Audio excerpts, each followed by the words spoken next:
வேண்டிய போது அடியவர்களுக்கு வேண்டிய அத்துணையும் நல்கும் அதி அற்புத திருப்புகள். அருணகிரிநாதர் அருளிய பழனி திருப்புகள். வரதாமணி நீ என ஓரில் வருகாதது எதுதான் அதில் வாரா இரதாதிகளால் நவலோகம் இடவே கரியாம் இதில் ஏது சரதா மறையோது அயன்மாலும் சகலாகம நூல் அறியாத பரதேவதையாள் தருசேயே பழனாபுரி வாழ் பெருமாளே. சொல் விளக்கம். வேண்டுபவருக்கு வேண்டும் வரங்களை அளிப்பவனும் கேட்பவருக்கு கேட்டதை கொடுக்கும் சிந்தாமணியும் நீதான் என்று ஆராய்ந்து பார்த்தால் கைகூடாதது எது உண்டு? எந்த காரியம்தான் அவ்வாறு துதித்தால் நிறைவேறாது?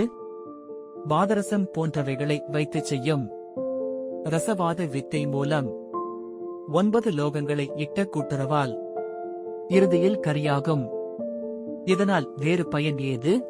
சத்திய சுரூபனே, வேதம் ஓதும் பிரமனும் திருமாலும் எல்லா வேத ஆகம நூல்களும் அறியாத பரதேவதையாகிய பார்வதி தந்தருளிய குழந்தாய் பழனிப்பதியில் வாழ்கின்ற பெருமாளே.